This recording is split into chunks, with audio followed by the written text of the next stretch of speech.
Hey, what's up, fam? Thank y'all for tuning in once again. As always, be sure to like, share, comment, and subscribe. And when you do subscribe, hit the notification bell so that every time I drop a video, you will be the first to know about it. Today, we want to talk about Bishop T.D. Jakes and a sermon that he had recently, which caused us, I guess, controversy is what the word they want to use. They want to say it's a controversial sermon because he pretty much telling people to hold themselves accountable as to why society is breaking down the way it is, especially our society. And people got mad at him.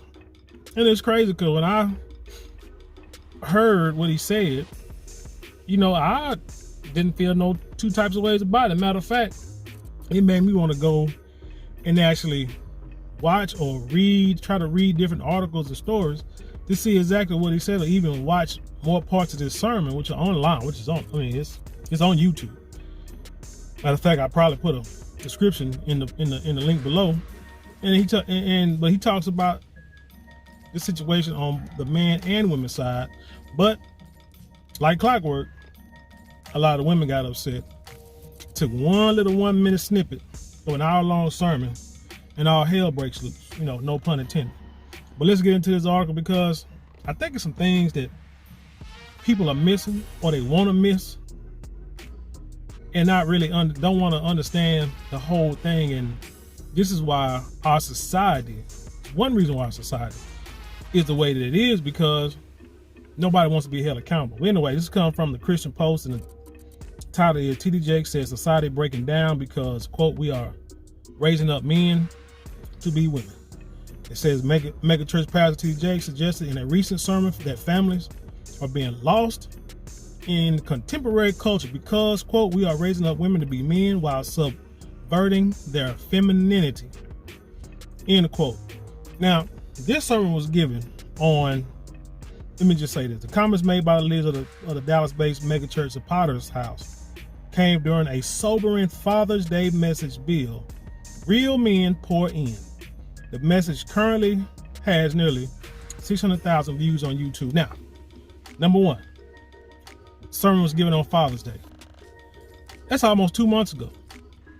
And people are just now getting upset about it or in an uproar over this. This makes me think that maybe people saw the sermon and saw one little snippet of it and was going to make that part controversial and try to get people mad at the bishop. I don't know. It just don't make sense that something this old in this day and age when stuff can come out just like that, all of a sudden, it's a problem. Two, the title of the sermon is Real Men Pour In, which means from the title alone, he's saying that men are supposed to do something. Real men are supposed to do something. Now, I'm sure once he gets into his sermon, he's going to expound on that. So let's keep going. In his message, Jakes explained that there is a divine order of creation. And when men are led by women, it breaks the divine order. Amen. We were not designed to receive from women. Your self-esteem is compromised when you have to ask your wife for lunch money. That's true. Whether it's your wife, your girlfriend, whoever, your mama. If you're a real man, you don't want to do that. I know with myself, growing up, even as a high schooler, I hated asking my parents for money, especially for a situation that I created or something I feel like I solve myself.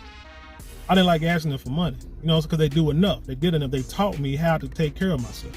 And even as an adult, it was hard. It still is, even till this day. And sometimes I need things, and I still do ask my parents, for stuff, whether it's not money or wisdom or something, but it's like, or advice.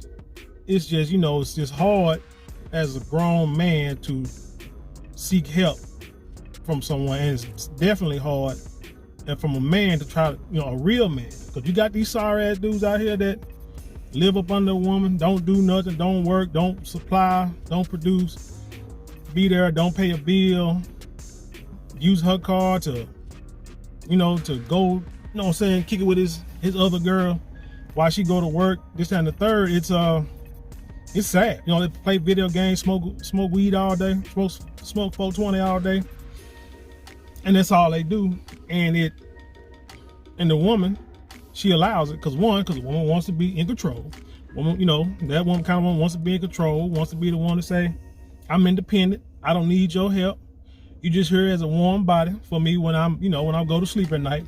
So I let you know that yes, women are as sexual, if not more sexual, than men are, contrary to popular belief, but that could be another story. That's all they want, but then get frustrated when the dude don't do nothing. When the dude ain't paying bills, want to kick him out. Then you want to bring somebody else in. Was that rapper named Trouble? That's how he got caught up.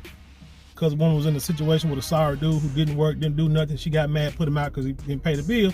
But he probably still knocking it down. And then all of a sudden she bring another dude in there, and the dude who ain't got no money, ain't paying no bill, somehow got a gun and shot the rapper.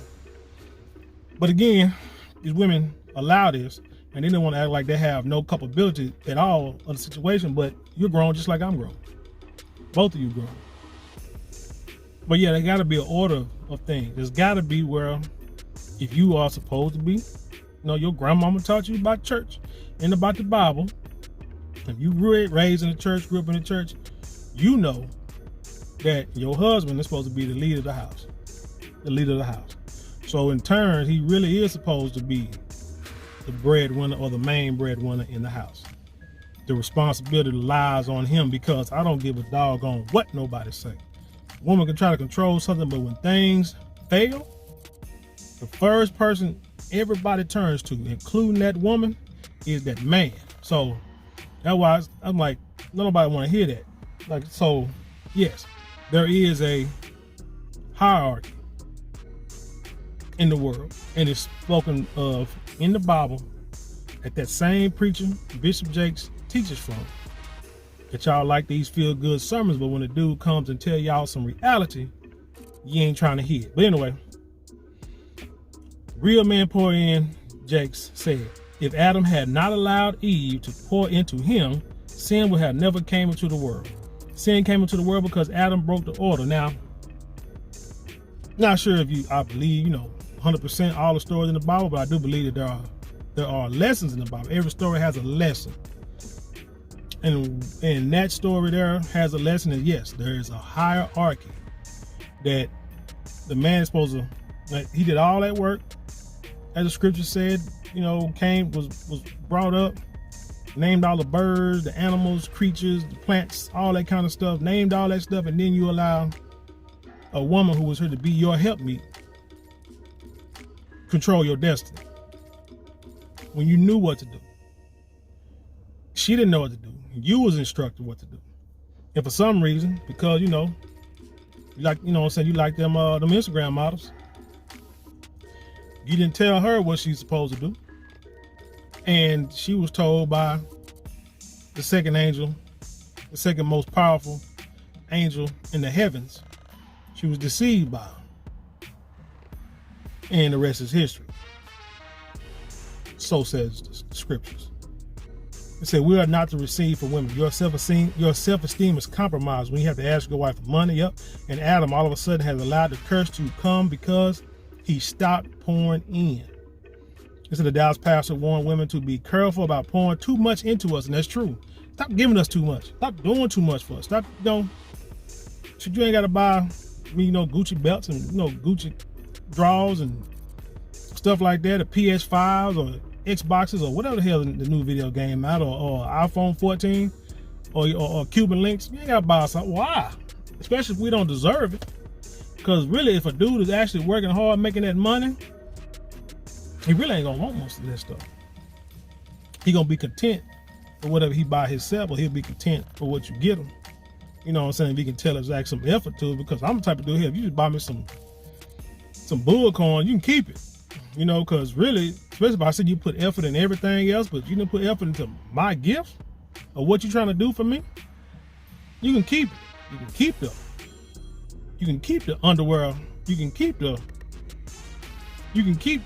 socks. You can keep whatever the heck else you bought. If the stuff you buy yourself, You know, you paying hundreds and hundreds of dollars and thousands of dollars for it. I don't want to, but you get my point. He said he acknowledged that his message goes against the dominant message in today's culture. Still, he stresses this disruption of God's order destroys family. And if you don't believe him, look at the family structure now. How many unmarried men, how many unmarried women are there in the world? How many unmarried women out there who's raising kids? How many unmarried men who out there raising kids? They said the marriage rates. Now they say, I saw a study saying that 70% of households now got two parents, but it didn't say 70% of households are married, But that could be because nobody wants to get married because the American system is jacked up. It's like a lot of women don't want to put their baby daddies on child support because the child support system is jacked up. So this breaks all the sociological order of the culture we're living in now because we are raising up women to be men, and you are not applauded for your femininity. Exactly. You are applauded in a contemporary society by how tough, rough, nasty, mean, aggressive, hateful, possessive you are. And you're climbing the corporate ladder, but we are losing our families. Jakes declared to applaud. I know you can buy your own car. I know you can buy your own house, but until you create a need that I can pour into, I have no place in your life. So start coming home bragging to me about how much you don't need me and wonder why I shy away. And that's true. That's why you got a lot of dudes that'll leave the house, even if they do got kids. If they can't support their kids, or financially support their family, a lot of dudes leave. A lot of dudes get upset. And that's why a lot of guys be violent. And it's not the woman's fault. It's the man's fault. Because he allowed himself to be put in that position. The women only going to play the role that she know. So it's all she knows is a person, like you say, climbing the corporate ladder, trying to be a boss, trying to run things, and you put yourself in a position to be the woman who got a mentality like that, and you don't know how to shape her and get her back into her femininity. That's the man's fault. And then you want to get mad and get violent, want to beat her, want to drink, want to go out there and get you another woman, this and the third. You know what I'm saying? It's like an oxymoron. I said the controversy also has become less prove to the men how dispensable they are. No, the conversation has become, let's prove to the men how dispensable they are. And it is born out of pain because we hurt you. Now you see, that part no one's talking about online. He said that we hurt you, we betrayed you, and lied to you and cheated on you. And you came like you became out of pain. But watch what is born out of pain. See what I'm saying? And that's what I'm talking about. He talked about the accountability of the men. And nobody's talking about that. All they're talking about is he said that and what he said really didn't accuse women of doing anything. Really, he said we are raising women to be men. Do you know what the word we means? That means us too. That means men too. I can say I'm guilty of that. You raise women, your daughters, to be able to be self-sufficient just in case something bad happens in a relationship. But the problem is you're not teaching your daughters what to do in a relationship to be the best mother, to be the best wife that she can be. But we teach them how to be the best, doctor, lawyer, corporate, American, white collar, employee, CEO, boss, manager that she can be, and we don't see nothing wrong with that. But then in the end, when they're older and they're not married, or they don't have kids, or they have kids, got a baby daddy, not married to the child's father, then we see then there's a problem. By that time it's too late. They're in their 30s, going on 40s, and we look back and say, dang, did we fail our children when it comes to relationship? He said, anatomically, men pour in. Life begins with men pour in. We are designed to pour into you. You were designed to preserve what is poured in. As it is in physical, so it's spiritual. We are designed to pour in, period. Jakes also urges fathers to see their roles as providing money and being present for their families. Pouring in is not just about money. You're not just a father just because you send a check. There's a difference between being a good husband and being a good father. It is possible to be better at one than you are at the other. The pastor knows that it is possible to be a better mother than you are a wife. That's why mothers easily align with children on their side. He said he urged mothers not to use their children against the fathers. That the court can make a man pay child support, but they can't make him give child support because child support is not just a check. It is attention. When you take the father's love from a child, or the father does not know how to give love to the child, outside the woman, the child is damaged. And that's the bottom line. It's like I say, it's what he's saying is, and bottom line is, in this sermon, he's teaching everybody to hold themselves accountable. He spoke about the women being held accountable and the men. He's saying what the men have to do, and he's saying what we are doing. Now, this is a speech to the dads. Now that I think about it, this is a Father's Day speech. It was not a speech for women. So basically what he's saying is, to the dads, we have raised our daughters to be men, which is all we know. But it also takes that mom, to help nurture that child, to be feminine, to express her femininity, to the best, to the full capability, and not just try to rise up into the corporate ladder, right? So my thing is, if you're upset about what the bishop said, then I believe that you are upset. What they say, hit dogs holler. That you have played a part in the destruction of the society, and you don't want to hold yourself accountable. If you are telling your child what not to let a man do to you, don't let a man treat you like this. Don't depend on no man. Go out there, get your money, hustle, do what you got to do, grind, do your own thing, be independent. So that way, they can't no man sit there and treat you bad. Well, let's understand then that you have been in bad relationships, terrible relationships. I sure hate it for you. But that's not the way it's supposed to be. Men need to be taught by men how to be men, period. Girls need to be taught by women how to be women, period. We don't need to teach our boys what not to let a woman do, what a woman better not do, how we supposed to strong arm our women. We're not supposed to teach them that. We're supposed to teach them how we supposed to act toward them, how we supposed to treat them. And the same thing goes for the female side of the spectrum. But like I say, if you upset about this, then again, you must be guilty of helping cause this.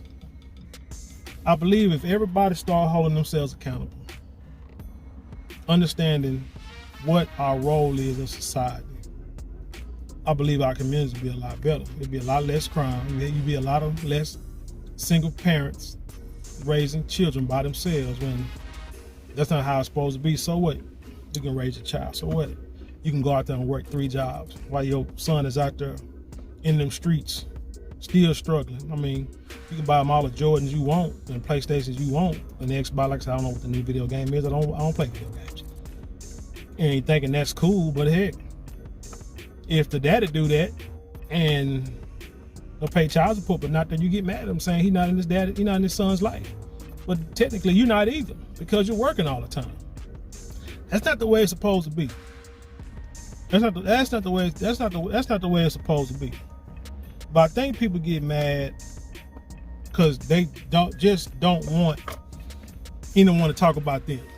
They want you to talk about everybody else, but then once you say something about what they're doing, oh my God, then they get in the uproar. Then they get upset and they want to bite back, want to bark back.